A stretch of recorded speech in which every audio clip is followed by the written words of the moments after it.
Hello friends, welcome to my channel Andhra foods to అప్పు cookings.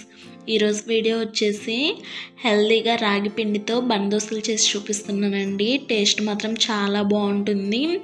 పిల్లలైనా పెద్దవాళ్ళైనా ఇష్టంగా తినేస్తారు. అప్పటికప్పుడు ఏదైనా కానీ బ్రేక్ఫాస్ట్ చేయాలి అని అంటే ఈ రాగి పిండితో బందోసులు చేయండి. అలాగే ఈవినింగ్ స్నాక్లా కూడా చేసుకోవచ్చండి. ఇవి రుచి మాత్రం చాలా బాగుంది. ముందుగా ఒక మిక్సింగ్ బౌల్లోకి అరకప్పు బొంబాయి రవ్వను వేసుకోండి. బొంబాయి రవ్వ అంటే తెలుసు కదా, సుజీ రవ్వ, ఉప్మా రవ్వ అంటుంటాం. అలాగే అందులోకి మనం ఏ కప్తో అయితే బొంబాయి రవ్వను తీసుకున్నామో అదే కప్పుతో ఒక కప్పు రాగి పిండిని వేసుకోండి. అలాగే ఒక కప్పు పెరుగును కూడా వేసుకోండి. ఇక్కడ నేను పెరుగును వేసుకుంటున్నాను, మీరు మజ్జిగనైనా వేసుకోవచ్చు. మజ్జిగ అయితే 1.5 కప్పు వరకు వేసుకోండి. ఇలా పెరుగు, బొంబాయి రవ్వ, రాగి పిండి వేసుకున్న తర్వాత ఈ మొత్తాన్ని గరిటెతో ఒకసారి బాగా కలపండి. రాగి పిండితో ఏ ఐటమ్స్ చేసినా కానీ పిల్లలు ఎక్కువగా తినడానికి ఇష్టపడరు కదా, అలా తినని వాళ్ళు కూడా ఇలా బందోసులు చేసి పెట్టారంటే చాలా ఇష్టంగా తింటారండి. ఒకసారి నా మాట విని పిల్లలకి మార్నింగ్ బ్రేక్ఫాస్ట్గా ఇలా చేసి పెట్టండి. తర్వాత ఇందులోకి అదే కప్పుతో అరకప్పు నీళ్ళను వేసుకొని పిండి ఉండలు లేకుండా బాగా కలపండి. ఈ రాగి పిండి బందోసులు మార్నింగ్ బ్రేక్ఫాస్ట్గానే కాకుండా ఈవినింగ్ స్నాక్లా కూడా చేసి పెట్టచ్చండి. అలాగే ఇంటికి ఎవరైనా చుట్టాలు వచ్చినప్పుడు అప్పటికప్పుడు ఏమైనా చేయాలి అనిపిస్తే ఇన్స్టెంట్గా ఈ రాగి పిండి బందోసులు చేసి పెట్టండి. పిండిని ఇలా ఉండలు లేకుండా కలిపిన తర్వాత ఈ బౌల్ పైన మూతను పెట్టేసి ఈ పిండిని ఒక 10 నిమిషాలు నాననివ్వండి.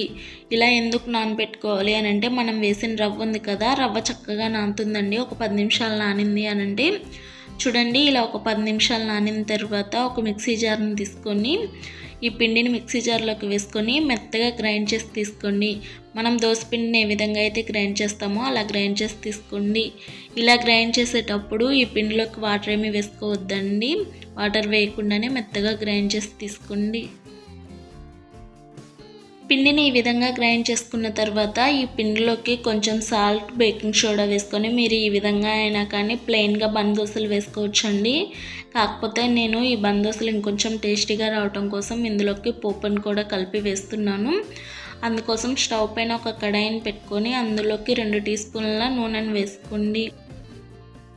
నూనె కొంచెం వేడైన తర్వాత ఇందులోకి 1 టీ స్పూన్ ఆవాలను వేసుకోండి.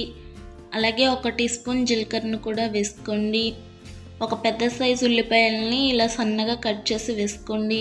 అదే చిన్న సైజు ఉల్లిపాయలు అయితే రెండింటిని కట్ చేసి వేసుకోండి.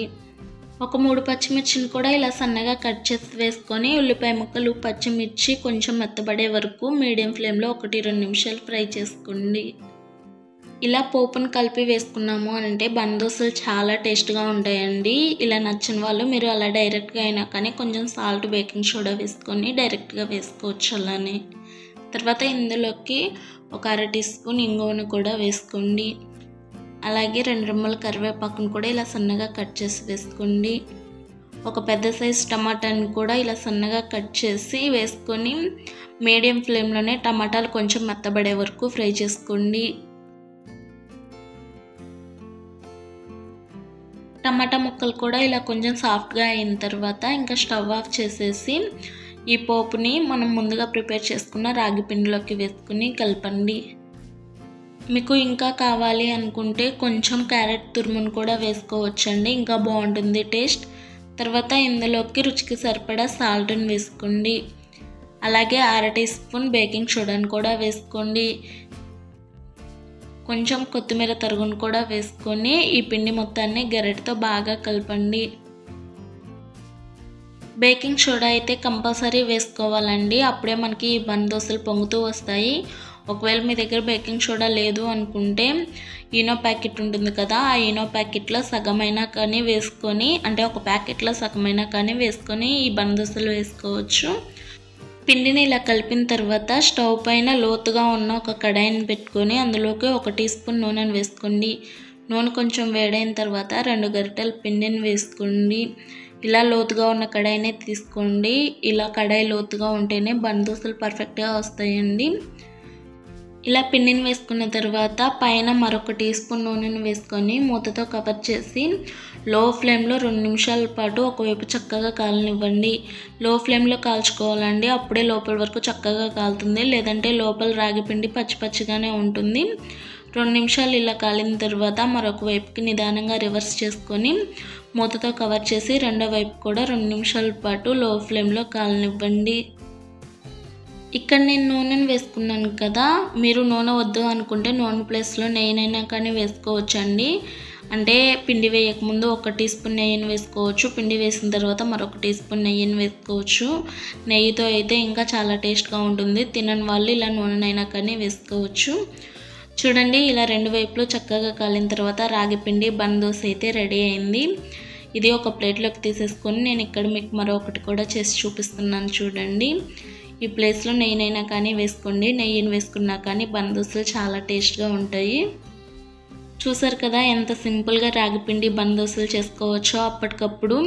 ఒకవేళ మీ దగ్గర ఇలాంటి కడాయి లేకపోతే గుంట పునుగులు చేసుకునే కడాయి ఉంటుంది కదా, అందులో అయినా కానీ ఈ పిండిని వేసుకొని చేసుకోవచ్చు.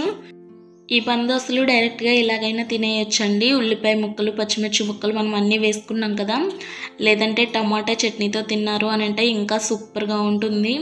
చూడండి, రాగి పిండి లోపల వరకు చక్కగా ఉడికిపోయి ఎంత బాగుందో. లో ఫ్లేమ్లో కాల్చుకున్నాము అని అంటే ఇలా చక్కగా లోపల వరకు ఉడుకుతుంది. టేస్ట్ మాత్రం సూపర్గా ఉంటుందండి. మళ్ళీ చెప్తున్నాను, ఒకసారి మీరు ఇంట్లో ట్రై చేసి చూడండి. మీకు కనుక ఈ వీడియో నచ్చితే ఒక లైక్ చేయండి. అలాగే మీ ఫ్రెండ్స్కి, రిలేటివ్స్కి షేర్ చేయండి. నా ఛానల్ ఎవరైనా కొత్తగా చూస్తున్నట్లయితే సబ్స్క్రైబ్ చేసుకొని పక్కనే ఉన్న బెల్ ఐకాన్ యాక్టివేట్ చేసుకోండి.